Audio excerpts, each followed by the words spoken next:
I, 38 male, heard those words for the last time 3 weeks ago. My wife, Brooke, 36, had been saying variations of it for years, but this time was different. This time, I finally agreed with her. We were at her cousin's wedding reception. Beautiful venue, open bar, the works. Brooke had been drinking since noon and was in peak form. Her sister Qley, 33, was egging her on as usual, and they were rating the groomsmen like they were judging a dog show. See that one? Brooke pointed at the best man. That's the kind of guy I should have married.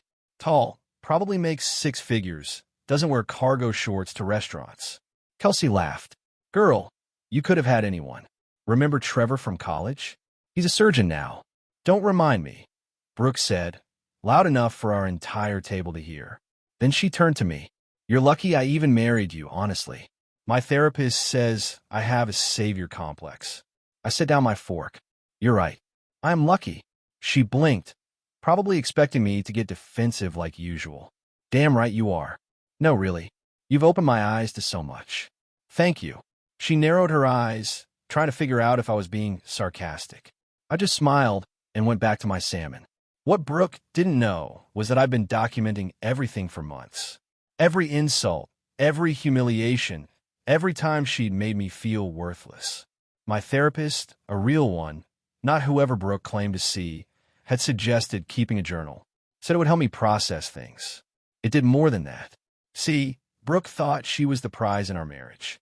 She made $45,000 as a social media consultant. She managed Instagram for her friend Boutique. I made $130,000 as a software engineer. But somehow, in her mind, she was doing me a favor by existing in my vicinity. The Monday after the wedding, I met with Rita, the best divorce attorney in our area. Cost me $500 just for the consultation, but worth every penny. This journal is comprehensive, Rita said, flipping through my documentation. The financial records, too. You've done your homework. I'm an engineer. I document everything. She smiled. Perfect. Now, about serving the papers. That's where things got creative. I knew Brooke would make a scene if she got served at home or at work. So I arranged for something special. 2 weeks later, Brooke was at her favorite wine bar with Qley and their mom, Diane. They went every Thursday for ladies' night, where they'd drink overpriced rose and talk about how disappointing the men in their lives were. The process server walked in at exactly 7:30 p.m. when I knew they'd be 2 bottles deep. He was professional, discreet even, but I'd given him specific instructions. Brooke Patterson, that's me. She was already tipsy, probably thought he was delivering a surprise. These are for you. He handed her the manila envelope. There's also this. A small card was attached. A thank you card, specifically. The really nice kind from the stationery store Brooke always dragged me to. She opened it while he was still standing there. I'd written, "Thank you for showing me I deserve better. Thank you for making this decision so easy. And thank you for reminding me how lucky I am. Lucky that I finally found the courage to leave. Your Uber account no longer works, by the way. Qley might need to drive you home. Jake." The process server confirmed delivery and left. I know what happened next, because Qley rage texted me everything in real time, apparently not realizing she was giving me play-by-play. Brooke tried to use her phone to get an Uber. Card declined. She tried her backup card. Also declined. See, she'd been an authorized user on my accounts, just like my buddy Carl had warned me about. All perfectly legal to remove her. Then came the meltdown. According to Qley's texts, Brooke threw her wine glass. They got banned from the wine bar. She called me financially abusive to anyone who'd listen. She tried to get random men at the bar to drive her home. Diane called me a pathetic little man, loud enough that the manager threatened to call the cops. Qley had to drive them all home while Brooke ugly cried in the back seat. That night, I got 73 missed calls. Not answering was the best decision I'd made in years. Update 1. Holy crap, didn't expect this to blow up. Let me answer some questions first. No kids, thank God. Yes, the house is in my name only, bought it before we married. Yes, I have a lawyer. No, I'm not some rich tech bro. I'm a regular developer who lives below his means. So the escalation started almost immediately. First, Diane showed up at my work.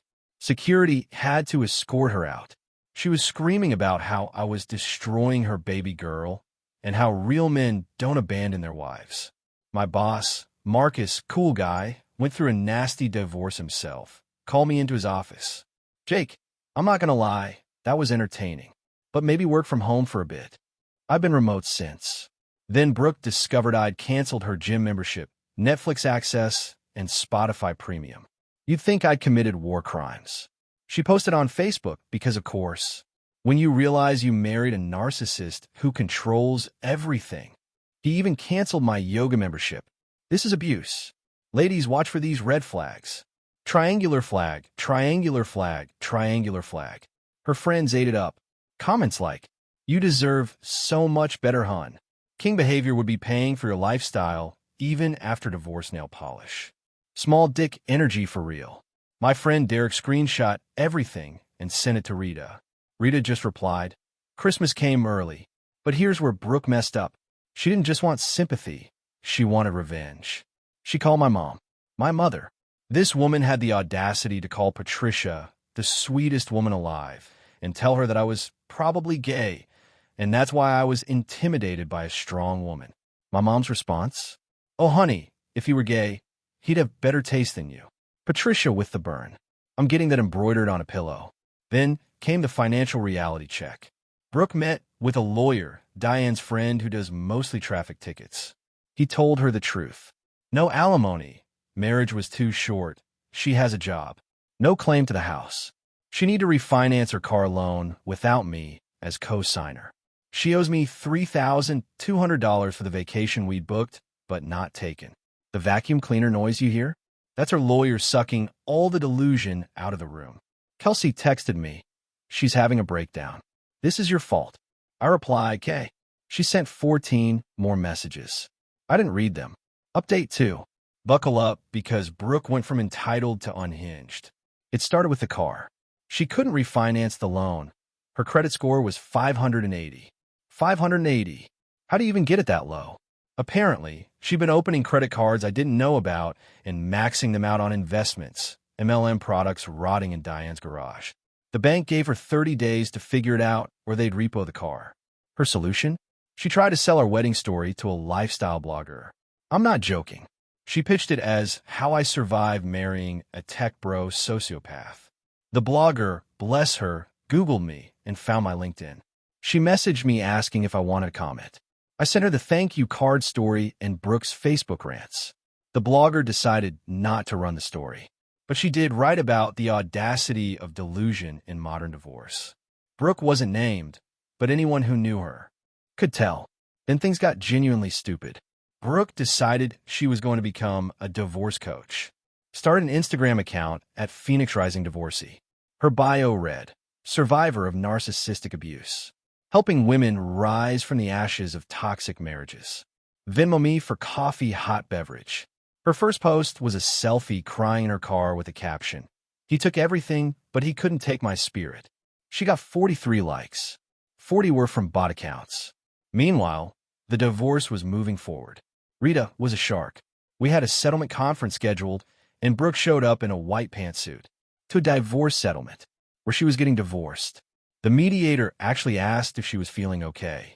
Her demands were insane. $2,000 per month, temporary support, for what? The house that she never paid a penny toward. My Tesla, she can't even drive stick, let alone handle a Tesla. Half my 401k, no. My grandmother's ring back. She'd sold it months ago for a Peloton she used twice. Rita's response was beautiful. My client offers her the generous gift of not pursuing the $3,200 she owes him. Take it or see you in court. Brooke's lawyer looked like he wanted to die. We need a caucus. During the break, I went to the bathroom. Kelsey was in the hallway on the phone. "No, Mom, he won't budge." I know it's unfair. No, threatening his job didn't work. She saw me and hung up. "You're a real piece of work." "Thanks. Hey, how's your divorce going?" "Oh, wait, you need someone to marry you first." She called me a name that would get me banned from this sub. The meeting resumed. Brooke's new position, her clothes and personal items, her car if she can refinance, her business equipment, ring light, and phone tripod. $1,000 for moving expenses. Rita countered, she can have her belongings. Nothing else. Her lawyer whispered furiously to her. She was turning red, then purple. Finally. Fine. But I'm keeping the look cruise it. That's mine. Receipts from before marriage. She literally screamed. Not yelled. Screamed. Security got involved. As we left, Diane was in a parking lot. She'd been waiting 3 hours to ambush me. You little worm. You've ruined her life. She could have had anyone. Then why didn't she? CBF for the ages. She actually raised her purse like she was going to hit me. Rita stepped between us. Assault charges would make this much more interesting, Diane. Please, make my day. Diane backed off. As they drove away, I could see Brooke in the back seat, raging on her phone. Derek texted me. Dude, she's live on Instagram crying about kitchen equipment. This is amazing. Final update. The divorce was finalized yesterday. But first, let me tell you about the last-ditch crazy. 3 days before court, Brooke did something I didn't see coming. She contacted my ex-girlfriend from college, Emma. They'd never met, but Brooke stalked her down on LinkedIn and convinced her to write a statement about what a terrible partner I was. Problem: Emma and I are actually cool. We ended things mutually when she got a job abroad. She immediately forwarded me Brooke's messages. Jake, your ex-wife is something. She offered me $500 to say you were abusive. I'm screenshotting everything. Good luck, buddy. Rita added it to our evidence pile. This is actually illegal. We could press charges. Now, let's just finish this. Court day arrived. Brooke showed up with Diane, Qley, and Trevor, the surgeon she'd mentioned at the wedding. Apparently, she'd reached out to him for support and convinced him to come as a character witness. Trevor looked deeply uncomfortable. He asked the bailiff twice if he could leave. The judge reviewed everything. The financial records, the Facebook posts, the Instagram meltdown, the attempt to bribe Emma. His face was completely neutral until he got to the thank you card. Mr. Patterson, did you write this? Yes, Your Honor. And these accounts were in your name? Yes, Your Honor. Mrs. Patterson, do you have any evidence of financial abuse beyond authorized user access being revoked? You took everything. Ma'am, according to these records, you contributed $0 to the mortgage, utilities, or joint expenses. Is this accurate? Silence. I'll take that as a yes. The ruling was swift. Divorce granted. Brooke gets her personal belongings. No alimony. She owes me $3,200. I won't collect, just wanted it on record. She has 72 hours to collect her things. Brooke started sobbing. Not sad tears, angry tears. This isn't fair. I gave him the best years of my life. The judge looked at her over his glasses. Ma'am, you're 36. Hopefully, those weren't your best years. Trevor literally snorted. Diane smacked him. Outside the courthouse, Qley was loading Brooke's stuff into their mom's SUV. Brooke was on the phone with someone, and I heard her say, No, I'm not moving back there, because it smells like cats, Qley. Plot twist. She was talking to Qley, while Qley was standing right there. Qley looked at me, then at her sister, then back at me. You know what? Good for you. She drove off, leaving Brooke and Diane at the courthouse. They had to get an Uber, with Diane's credit card. That was 2 weeks ago. Since then, Brooke moved back with Diane. Her divorce coach, Instagram, has 127 followers, mostly bots. Trevor blocked her on everything after she asked him to be her rebound. Qley posted about toxic family members and hasn't been to ladies' night since. The wine bar still has their photos on the banned list. Diane left me a voicemail saying I'd die alone. I played it for my new girlfriend, Beth. We laughed so hard, she almost choked on her pad thai. Oh yeah, I'm dating Beth from my CrossFit gym. She thinks the whole story is hilarious. First time Brooke saw us together, small town, inevitable. She tried to warn Beth that I was controlling and abusive. Beth's response: if buying your own groceries is abuse, sign me up. Brooke called her a pick-me girl and stormed off. Last thing, remember that thank you card? I had it framed. It sits on my desk next to a photo from my recent trip to Costa Rica. The trip Brooke and I were supposed to take together. I went with Derek instead. Best bromance vacation ever. Someone asked if I regret being petty. Honestly, my only regret is not doing it sooner. Spent years believing I was lucky she chose me. Turns out, I was just unlucky she found me. To anyone in a similar situation, document everything. Get a good lawyer. And never, ever let someone convince you that you're lucky they settled for you. You're not lucky. You're just with the wrong person. And Brooke, since I know you're reading this, hi Diane, thank you. Really, thank you for showing me exactly what I don't want in a partner.